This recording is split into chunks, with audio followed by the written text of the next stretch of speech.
You will also need some cardstock. This is a naturals white from cardstock.com. And I will leave the information to their company down below as well. So, first thing you're going to do is just take your cardstock and fold it in half. I like to use this as my base because it is sturdier than just the scrapbook paper. So it will hold up better. And once you have that, and as you can see, I've actually laminated my template because I use it over and over and over again. You're going to want to line that up to the top and line the seam up with this right here, and we're just going to use our scissors and cut this cardstock out. Now, I do actually like to round it right here and leave it.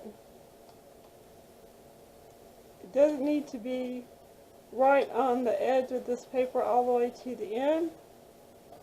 It will make for a much nicer pocket this way. And I just kind of fade it in like that. And this gets cut off, and then of course these two will be coming off as well. Let's straighten it out.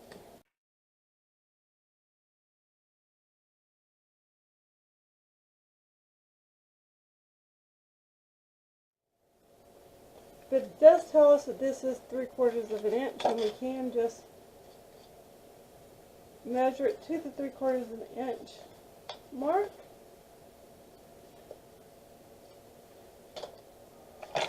And we're going to score this. You have to press really hard, and you're going to have to do this several times to get it scored through all of this cardstock.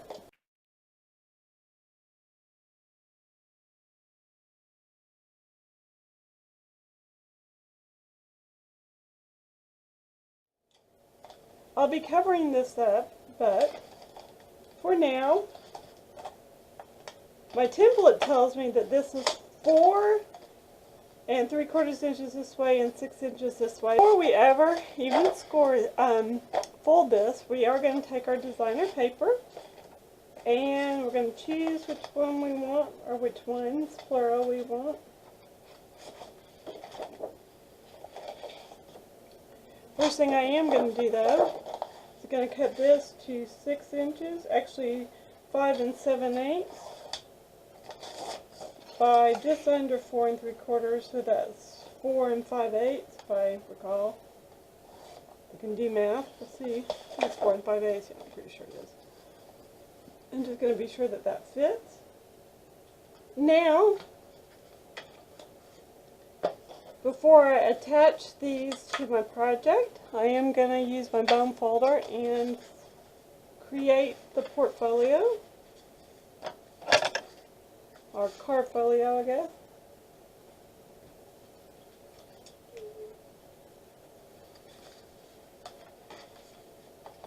Oh, right here, so that this is going to lay flat, where this score line is in the middle right here, I'm going to take it up a little tiny V right here from either side to the middle and just cut it out just like that. I'm going to make sure that this one is actually a little bit longer for the same reason. Just come in from either side and just take a tiny little hair. You'll be glad you did it later, I promise. Elmer's Extreme Glue. You could use some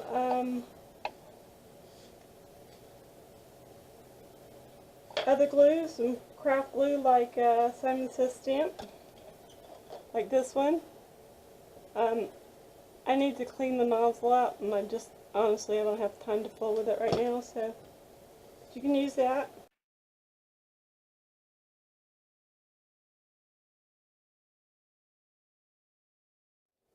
Okay, now our box is folded, and I have decided I'm going to use this green paper on the front. I'm actually going to trim a little bit of that off, just maybe a 1/16 of an inch. Okay, now this is a point to where if you think that you want to put a tie this way across, and tie it up at the end, you can do that. And I am, so I'm going to grab some ribbon or lace or both. This is a 1/4 inch grosgrain ribbon, and it's obviously kind of light pink.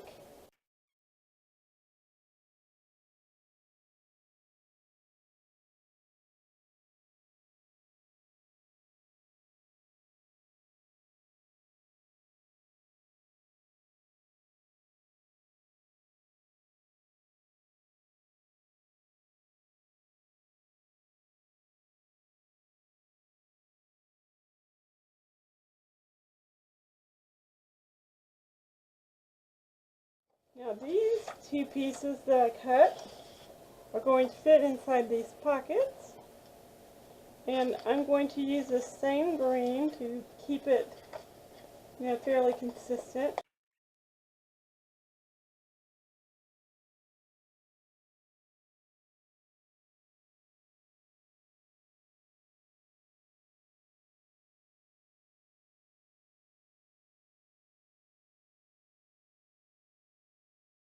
Since I'm going to use this to hold the ribbon into place, I'm going to go and glue this into place as well.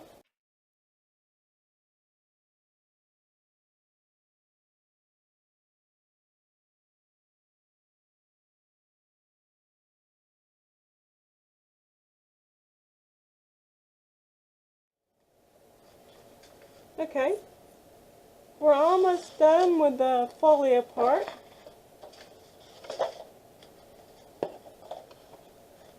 I'm going to use this butterfly, and I am going to fussy cutting. Fussy cutting, you really want to move your paper and not your scissors as much. And as you close the blade, you just turn the paper until you have it done. I'll probably fast forward you through this part, we'll see.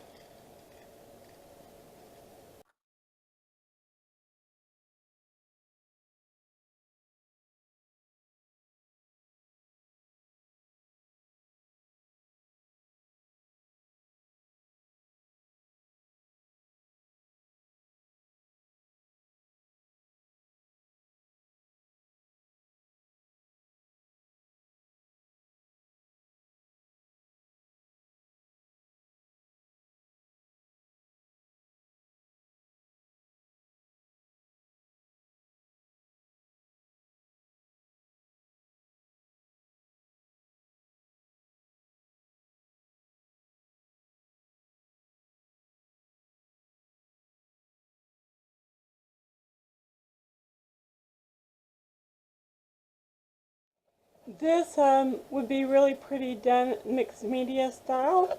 So what I'm going to do is I'm going to grab some mixed media stuff for the cover, and we'll be right back. I have here some Arteza watercolors. This is the 32 or 36 pan, half pan set. I'm using my Nuvo Aqua brush. It's a shimmer brush to activate these watercolors. I'm just going to use my scratch paper underneath to clean out the brush.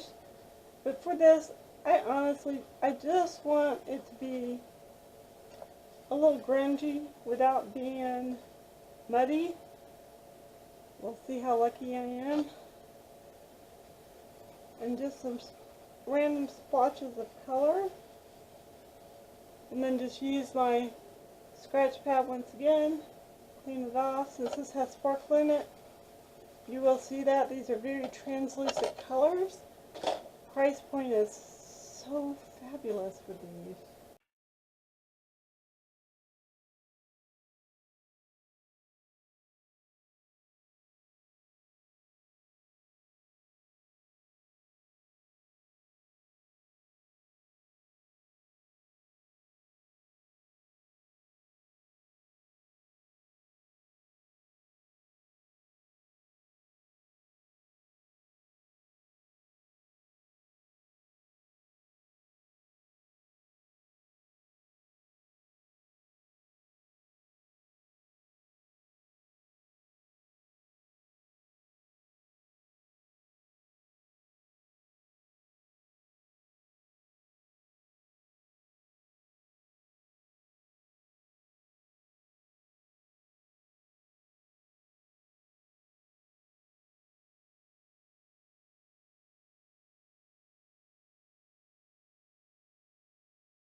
Alright, now that this is dry, we're going to bring our butterfly back in. And I'm just going to use some glossy accents because it's a little bit stronger. And if I do put him down, there's a little texture, then this will still stay put. I'm putting him at a little bit of an angle. Now, I did cut out some words from this paper. And it says, be happy in this moment, for this moment is your life. I did use my cosmetic sponge and some tea-dye ink, distress ink from Ranger.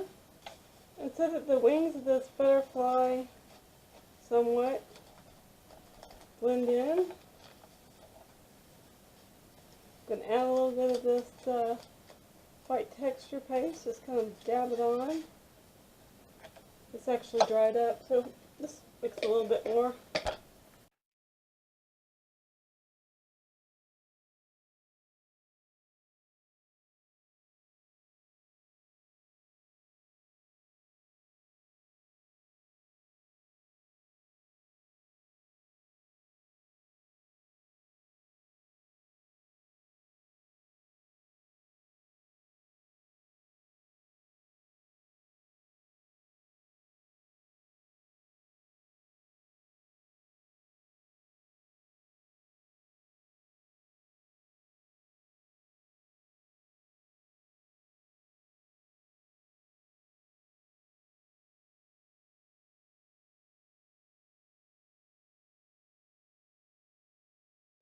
I add any flowers or any other embellishments to this cover, I will put those in a picture at the end of this video. But for now, I need to let the camera battery charge for a while, and I'm going to get started on the cards that we're going to put in here next. Okay, so now we're going to make the cards, and I've cut the bases that I showed you earlier. This is that same cream cardstock from Cut Cardstock.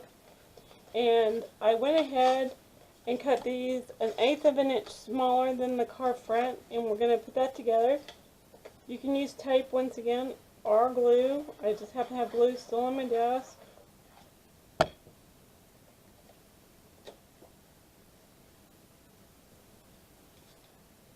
I love this paper pack because you can do so many different things with it. Oops, got these backwards. I sponged the edges of the cardstock in this paper with Distress Oxide ink, Distress ink in Rusty Hinge. Now I'm going to take this strip, which measures 1 inch by 4 1/8, put that down. Now this is just a cut apart from the paper collection. The other way you can distress edges is just take the ink pad and just go over it quickly.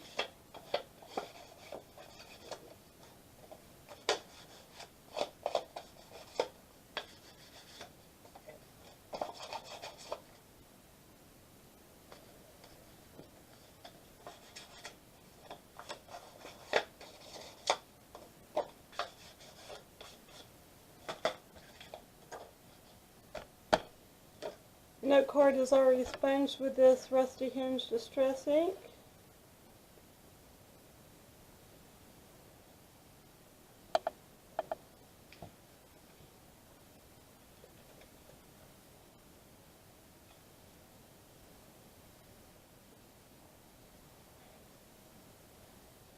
Nice thing about using glue for this is you do have some open-ended working time with it. I still have some of this modeling paste glitter mixture on here. Do this one a little bit mixed media style as well. Very random.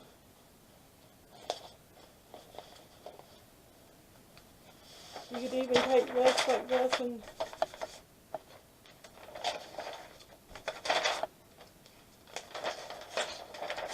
because it's already so dry, it's not going to leave that much behind. just perfect. I'm going to get this dried out.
I'm going to use some Stays-On Jet black ink, and because I have way too much stuff on my desk right now, to show you a little trick,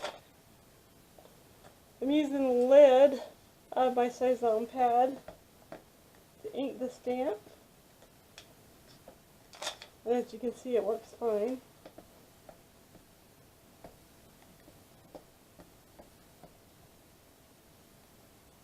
And you can kind of tilt it in the light to see if the ink is right or not.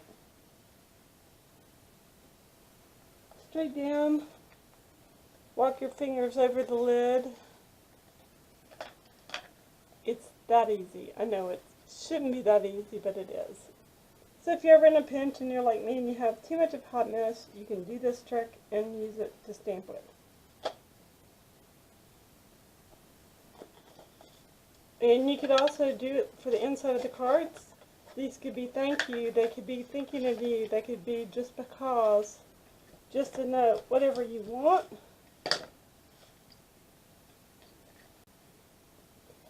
And since this one already has the sentiment built into the cut apart, I'm just going to leave it. I am, however, going to use my plastic wrap and just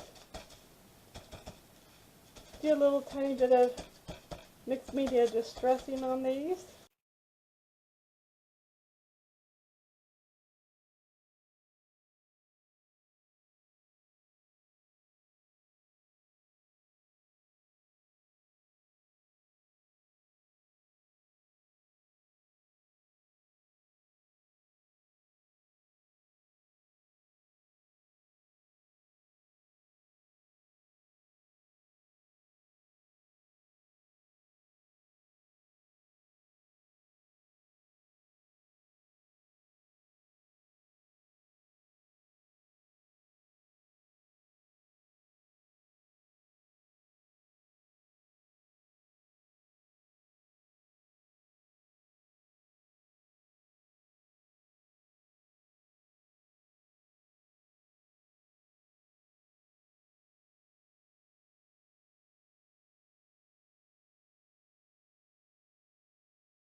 Thank you for joining me, everyone. If you have any questions, leave them down below. Please remember to subscribe to my channel, share my videos on your social media, and give me a thumbs up. comment down below for a chance to win. I'll talk to y'all later. Bye for now. Alright, so if I do anything else to this folio, like add some flowers or anything, that will appear in the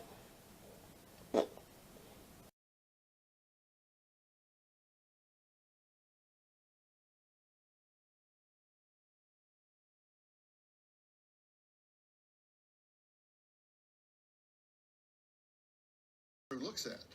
Now, what